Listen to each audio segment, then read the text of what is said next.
Welcome to Challenging the Norm, his and hers look at life and business, hosted by Paul Snell and Lindsey Burden. This podcast is designed for solopreneurs, entrepreneurs, and business owners redefining success on their terms. Each episode dives into the topics that truly matter, offering a blend of candid discussion, practical insights, all delivered with a sense of humour. We reality check the latest business trends while offering a fresh perspective that challenges conventional thinking. Paul partners with business leaders, leveraging cutting-edge neuroscience to demonstrate how people-centered strategies drive transformational success. While Lindsey brings her unique approach to business coaching, empowering ambitious business owners to achieve financial abundance and a lifestyle rich in time and joy, all without compromising what matters most. Together, we are challenging the norm. So grab a coffee or your beverage of choice and join us as we explore the art of creating a life and business you love. Hi, Lindsey. Next episode. Here we are. Can't wait. Good to see you. How are you today? I'm really good. It's the beginning of February when we're recording it. January's gone. I really enjoyed January. Lots of people not enjoying it quite so much, but I am quite worried about February because it'll go like that. It's one of those months. It is. I'm not a huge fan of January, not because of necessarily bad things happening. It's just I'm a summer and a light person, and January for me feels like that month where you have to push through to get to February, and then things start to look a bit lighter, and the days are a bit longer, and it starts to move in the right direction. So I'm glad it's February too. And we have a really good subject to talk about today. And it's all about giving stuff away. And I'm going to be a little bit specific with this and lead into it because of recent experiences for me.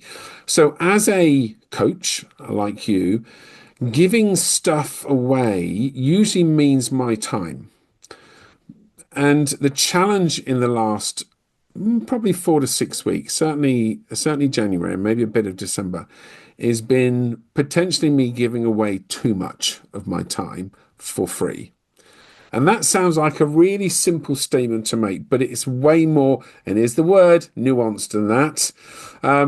And we're going to talk about that today, aren't we? The idea of what is too much, what is giving away too much of your time, what is okay, where's the line? Because there is a line. I think there's a line. So, Lindsey, in your view, and I know we both have similar approaches with things like discovery calls and so forth. What does it mean to give away some of your time? You have already said it, Paul. This topic is so challenging. It will absolutely depend on your business model, how you work, and where you are in your journey. And I remember when I first started my business, someone basically said to me, Lindsey, if anyone can build a business, you can, and just give it all away for free. They didn't say it exactly like that, but that was how the conversation went over about 3 hours. And it's that concept of we give away our knowledge and our expertise because that's a way of building trust, brand awareness. It's about claiming your space. It's about showing up as the expert, being the expert, all of those things. And there is real evidence that that works. Let's face it, we all know that works. It's why we do discovery calls. It's why we do challenges. It's why we create lead magnets, all of those things. And we also know that we can afford to do that because the majority of people will take that learning. They might be able to do a little bit, but actually at the end of the day, they're still going to come back and go, I can't do this on my own. I still don't understand. Or please, can you help me? And that's why it works, because it builds that know, like, and trust really well. And it allows someone in our world to experience how we work. But one is this time of how much time do we give away and when does it become a problem? It's very individual, isn't it? You've used that word nuances and you've used that fine line as well. And that's the challenge. At what point does it become hazardous to your health is the only phrase that's coming up for me. Because I think it really does depend on who you are and where you are in your journey and your business model. However, if you are burnt out Or if your diary is absolutely rammed with free calls, whether they be discovery calls, exploratory calls, you name it, you are literally giving your time away. And we were talking before we kicked off as well, that in our industry, particularly, we can get on a discovery call and we can solve all the problems and wave goodbye to the client and never see them again. And I absolutely was that person. I used to send them away. I was like, why aren't I converting? No, because I've sent them away with all the answers. Now, the turning point for me in that respect was realizing that in so many ways I was still doing them a disservice because I was giving them enough to move forward, but then potentially they were going to be stuck again. So that was part of my turning point for me. I think just going back to a point you made early on in that, I'm a huge believer in this, what I'm going to say now. Not everyone is, but I'm a huge believer. And that is the days where please don't give anything away, it's your USP, for me are pretty much over. There is so much content available anywhere right now from a coaching, mentoring, consultancy style perspective, that the idea of innovative creative thought is really, really rare. And that's not because we don't think that way. It's just because there is so much content out there. Yeah. So I don't believe you can give too much away. When it comes to how you do something, when it comes to what you do, I don't believe you can give too much away, because you're absolutely right. Being able to implement that, or being prepared to implement that, is very different than knowing it. Yeah. I agree. That's an absolute given. And you're also right. It's also not a clear line either, because some people will. There'll be one or two that go, yeah, I've got it. I've implemented it. It's fantastic. Thank you so much. And the majority won't. The majority will go, that's great knowledge. I really need the help to implement that, or to understand that from my context. So I think that's the first point I would make. I think that another aspect for me, and I try and compare this, how would I behave if I were looking to speak to someone like you or me? And I really would want to know. I'd want to know you. I would like to understand you. This know, like, and trust thing, I think, is really, really important. I think if I'm going to turn around and ask someone to spend good, hard-earned money working with me, I would want to insist that. Right? I Yes. would want to be in a position where we've talked, and I've done this many a time. And there have been times where I've turned away business, because when you have that, what we're calling discovery call, but you call it a chat if you like, and you find out that it might not be right. I Yeah. might not be the right person to work with on this. That's where referring to other colleagues and other contacts in industry really helps. So I really think it's important that there is connection between someone who you're asking to pay money to. We can talk about our different programs and how fantastic they are, and they are. But it's really, then, for me, ethically, or my values don't align with saying to someone, spend a load of money with me and then we'll talk. That doesn't sit well for me. So the idea of know, like, and trust is so core to who I am, that I have turned away business because of that. So I know we're drifting from the point of giving stuff away, but I think it is important for us to understand that I don't believe there is a no giving away rule.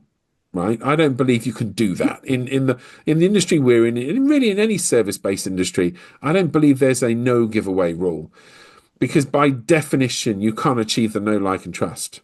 No, I totally agree. And even I've got a really good friend. They're an accountant, and a partner in the business. Quite often I message them and I go, "How do I do this? Oh, what is this?" Mm. Never has she gone, "Well, you can have half an hour of my time, but it's going to cost you X amount." She just goes, "Oh, you just need to do this, Lindsay." Because she knows that continues to develop that relationship. And she knows that I will recommend and refer to her because she's just flipping awesome. And Yeah. she's got time for everybody. Now, if I was on the phone to her every day asking her a question, I have a feeling that she would be not taking my calls. They're one-offs, they're quick questions, they're things that they can answer without thinking. They don't have to do any work. And, accountants are also, I know plenty who would go, oh, Lindsay, if your client's got a problem, get them to jump on a call with me and I'll see if I can sort it out for them and Mm. help them.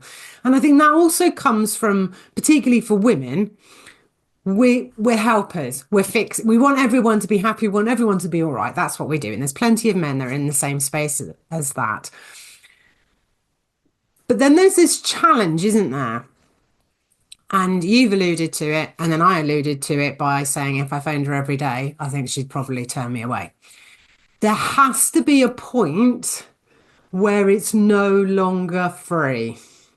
There has to be a point where there has to be investment. And that goes back to your point, and you say it so many times, and I've used this phrase so many times, but it is definitely yours. You have to have skin in the game. And until you have skin in the game, you will not do what's necessary. You won't show up, you won't do the work because you don't value it, and you're not valuing the person that you're working with. And I think that's the real challenge for people at the very beginning of their journey when they're doing work for free to get a testimonial. They're doing work for free so they can build a portfolio. If you do it for too long, you'll find it really hard to start asking for hard cash. Mm. And that's a mental thing, that's a mindset thing, that's a whole host of things going on because now you're not in that space. You've not built that sales muscle. And let's face it, the sales muscle is inviting people to work and getting lots of no's and bouncing back and keep asking and following your process. It is a numbers game, even with the best will in the world. We can't move away from that. So that can be one of the reasons that people are still giving away time, even when they might be, in their second year. I also feel that there are plenty of us, and I'm going to say they happen to be particularly women because I think they are. And we really do want to help everyone. I mean, I've done it. I'll give you an hour of my time. Yeah, okay, Oh, okay, actually, you need another hour of my time. And when we're getting to that point, we have to hold ourselves accountable. And actually, at the end of the day, Paul, whether you're male or female, and you're doing this in your business, you have to take responsibility for that, and only you can stop it. That was said with my very fierce teacher voice. Yes, if you're not watching this, that's a finger wagging moment on behalf of Lindsey. Sorry. But it is true, Lindsey. Look, the skin in the game comment I think is absolutely, but it leads to one big challenge. So without skin in the game, or with next to no skin in the game, there is very little motivation for a potential client or client to come on board. And guess what happens? If they don't participate, they're not there singing your praises because of the experience they've had. They've simply said, well, it wasn't worth it in the end. I had better things to do, like go down the pub. So that's the first thing. And I have to say, hand on heart here, if anybody's listening thinking, well, I'll just do a free workshop, then they'll come. Or I'll just do a free how-to session and then they'll come on board as clients. They won't. It's not about giving it away for free. Your potential client doesn't really care about the fact you give it away for free. It's not a badge that they're going to recognize that you wear, right? Giving it away for free does nothing for your credibility or value, and it does nothing for them. It's a lose-lose on both parts. Yeah, I think the idea, and this to me this is the leading point, or the point that I think is toughest, and that is this idea of saying no. No to more free time. No, will you do this one thing for me? No, it's a big challenge because when you are developing your business, even when you've developed your business and you're doing well with clients, that no to a response is really tough because all your little mind monkeys are saying, no, do it. Because if you do it, there's a chance it will convert. Or if you do it, they might turn around and go, it was so amazing, Paul, let me pay you thousands of pounds. It does not work that way. Now, I'm not going to wag my finger, but I feel the same passion about this, right? Saying no and the ability to say no is so, so important. Even to the point where you say no to paid business. And at this point, I'm going to have people on there going, "You are crazy, Paul. I couldn't say no." Let me ask you a question. If you said yes to everything, and you failed to deliver on those things because they were outside your remit, or the client wasn't a good fit, or the client wasn't a particularly nice person, what do you think the outcome will be? It will be your reputation in tatters, whether that's testimonials, whether that's the fact that this old adage that every time one person has an experience of some sort, they tell another 11 about that experience. Yeah. You can't win that. And I get it. And I know people say, yeah, but I need to pay the bills. Yeah, but you'll pay the bills once and then you won't pay any more bills after that. There's another way of looking at it as well. When you're saying yes to something, you are most likely saying no to something else. Yes. So question it. Yes, if I give my time to this person, what am I saying no to? Nice. And I also like this idea of if you're saying yes to this, which might be a client that you've kind of got that gut feeling it's not going to be quite right or something's happening. You're not only saying yes to working with them, you're saying yes to giving up your time, yes to putting your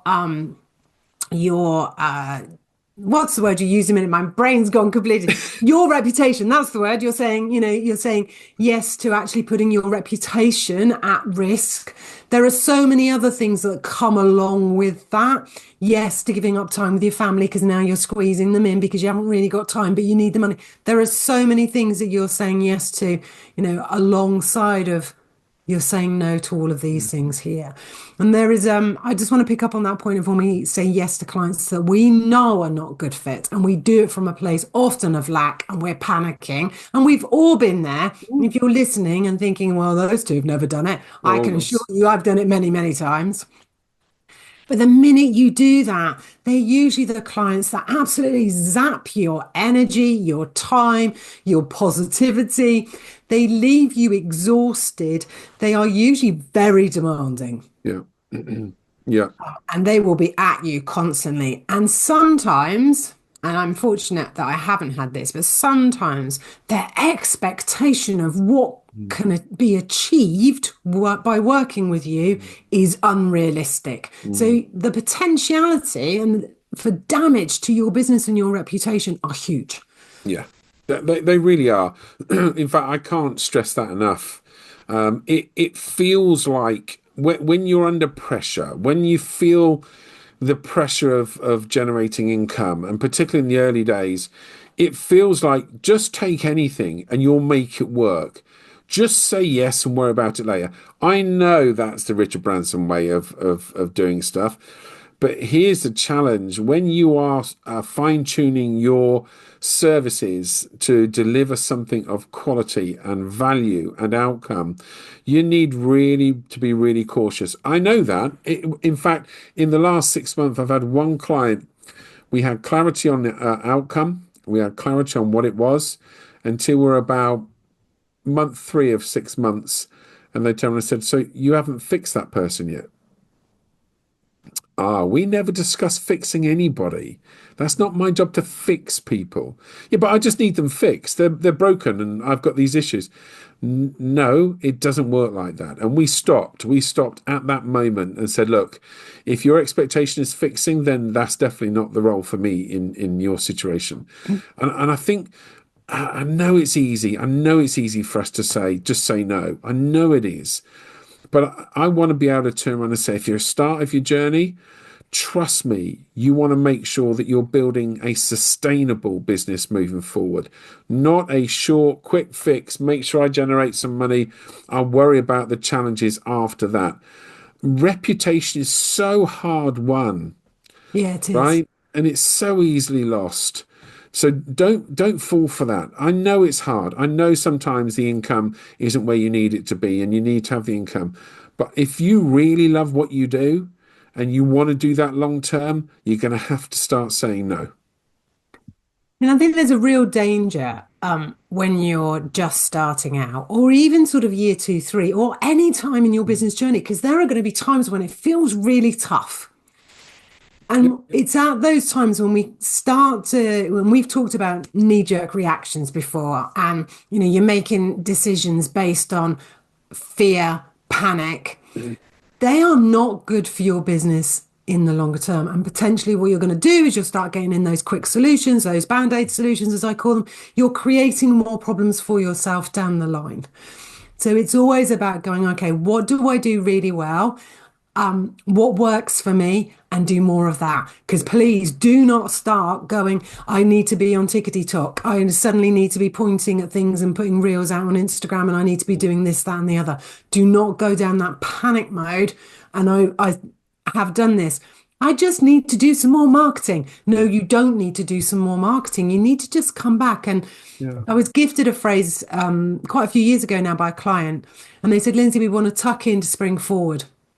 And I love that because it's about saying, halt, let's just stop. What's working, what's not working, what do we need to improve, what do we need to let go on? And it's about, if you like, re-strengthening the foundations of your business so you can move forward. And you will have to do that many times in your business.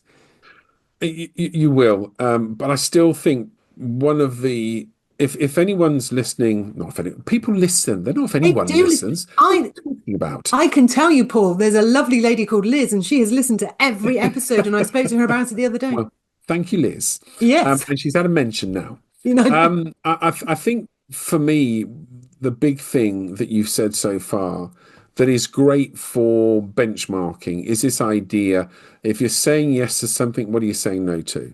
yeah, And vice versa. yeah, Right. And I love that because you need a litmus test. It can be very easy to say, just do that. But all of this stuff is subjective. You're in a situation. Do you? Don't you? How much time do you give? How much don't? Where do you sit with this? Because you are going to try and steer someone to become a client. Not going to drive them or force them. You're just steering it, and they make the choices, right? yeah, But there is always going to be that balance in there, and I think that question: what am I saying no to if I say yes, or what am I saying yes to if I say no?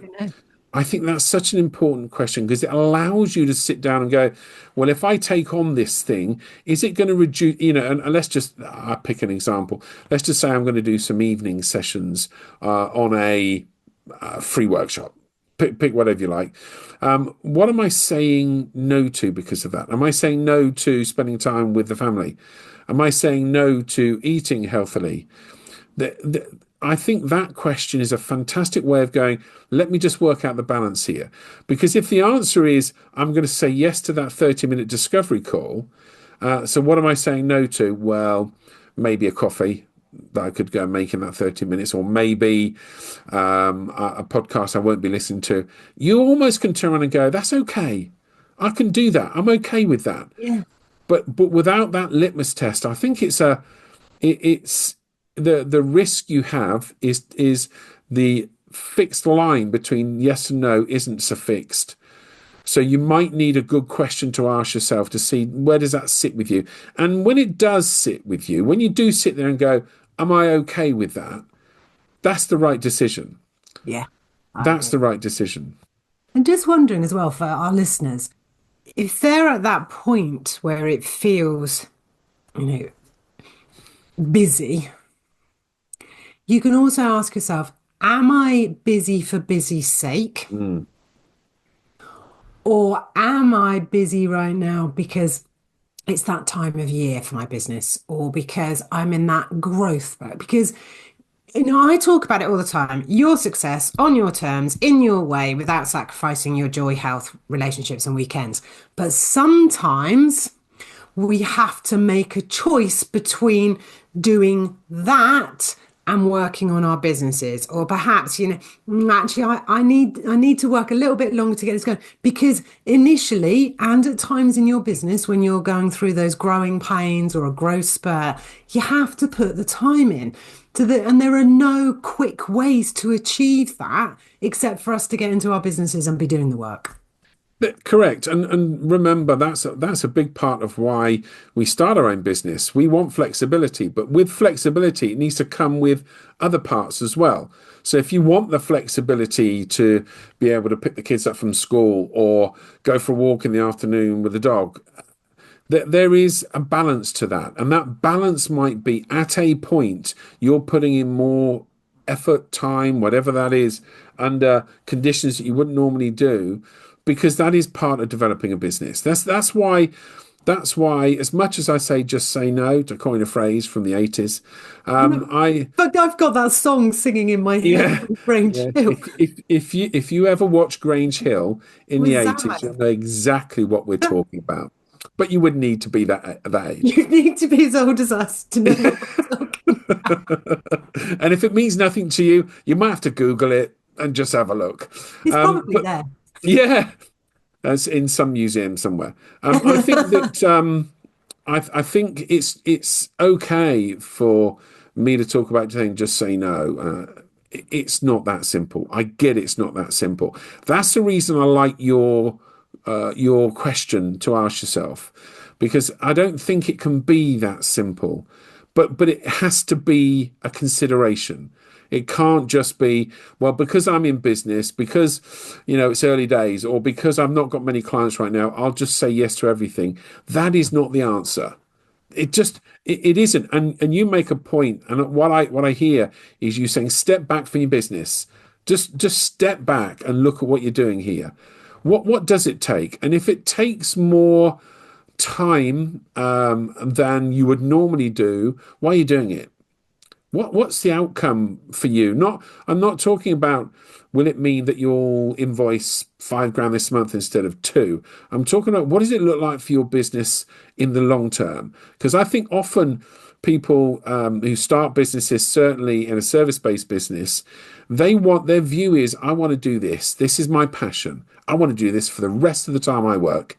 And fantastic, because I love what I do and I wouldn't change it for the world.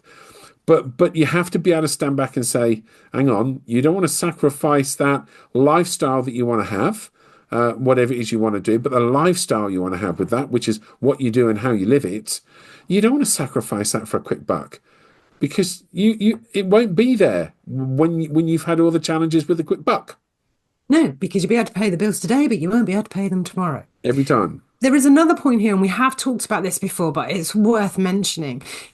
In that moment of stepping back and the clarity of what you want from your business, what's important to you, but also what's important to you outside. If that lifestyle, that being able to walk the dog at lunchtime, actually, that's not a great example because you have to walk your dog anyway. But if you want to be there for your kids, you want to be able to walk them to and from school. You want to be the dad that can go and do parents to lunch. They used to do it at the primary school the kids were at. Wasn't very great. The food was awful. Don't recommend it. But, if you want to be the dad that does that and any of those things, it might, and I've mentioned dads and mums because there are plenty of dads I know who play, it's a real split, 50-50 split, raising children together. If you want to still do those things and you don't want to give them up, and that's okay. And this is the point I'm making. That is okay. Just recognize that it might take a little bit longer to grow your business. Yeah. And be okay with that. Be okay with, you might not be hitting those 8-10K months that you've been dreaming about and you know it's possible. And I'm only saying using that if you know it's possible. But you might go, well, actually, we're okay here at this point right now because I can still do the things I want to do while the children are little, for example. That's okay. Yeah. It is, and that loops nicely back to why you do what you do. Why do you do what you do? If the idea of 7-figure income is why you do what you do, that's great. It's no different and important to as someone who's saying, I want a lifestyle and it doesn't require 7, it might require 5, for example. That's perfectly okay too. But losing sight of that, losing sight of why you do what you do, that can become problematic because that's when we're willing to sacrifice. And that worries me, from my experience over the last 6 to 10 weeks, it meant making some big decisions and meant making some changes. And of course, what's the net effect for me? Oh, the weight's lifted. because it just required me to see things differently and make some changes. It hasn't impacted my long-term reputation or goal or lifestyle that I want to achieve. What it's done is made me go, that was the right decision, and sit down, step back, and go, really and truthfully, what am I saying no to here? So I love that question. I'm going to keep telling people that You can because have it's that the, one on me. yeah, absolutely. It's right up there with nuanced. And and so for me, it was a big and by the way, nothing's changed significantly since I made that decision. Not in a physical way. Less time is spent doing things that I was doing that I really probably shouldn't be, and doing that for free. But the relief, the lifting of the weight is significantly more than the doing of too much free stuff, for example. And if you are at the beginning of your journey and listening right now, I would say to you, do what you can now to protect that reputation, to stand by your boundaries. Yeah. And a really good example of that is if you are saying, oh no, but I'm already doing free workshops, don't panic Mm. because you can pick a point in the future where you go, they're no longer free. Yeah. And that's okay. And you might start at $37. £37. And then you might slowly, increase that. And that's exactly what I did. I'd done free workshops forever and a day. And I went, do you know what? People don't turn up, don't value it. They have to leave early, all the other things. Equally, I had fabulous people that really benefited. But there is that. And then you're a little bit angsty with all that. And you start getting, a little bit annoyed, which is your own fault, really, because it's your own decision. But you can change that. So all my workshops are now paid. Yeah. And that's okay. You can move that. And I think people then get frightened. Well, I've always done it for free, so I've always got to do the same. No, you haven't. Your business, your rules, you can change the rules anytime you like. Yeah. Particularly important to change those rules if it better serves you, if it means that you have more energy in the business, that you're better able to serve your clients, that you can serve them at a higher level. Isn't all that worth it? Because I guarantee when you're working at that level, clients will come to you. Yeah. You don't have to chase them down. You don't have to use all your time doing all that work. Completely agree. So I think if we're going to summarize this, because I know we're passionate about Oh, this, good luck. How go? I'm interested. How are you that's going to just summarize? now you're being a little pressured on me. Um, just to try and summarize this, Cool. and without it sounding like that I'm going to say one thing and another and it's all okay. I I strongly believe you can do too much free stuff.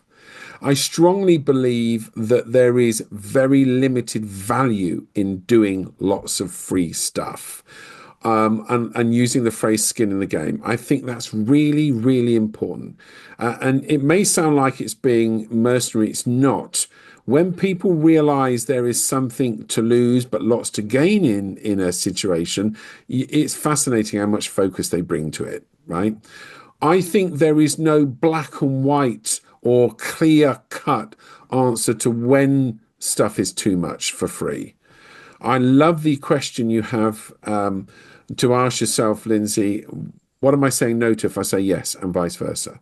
That's a lovely balancing view about helping you to try and assess what could you be doing too much for free. And this is about free, right? We're not talking about doing too much. We're focused on what you do for free. I do believe wholeheartedly that it's important for people to experience you if you're selling your services.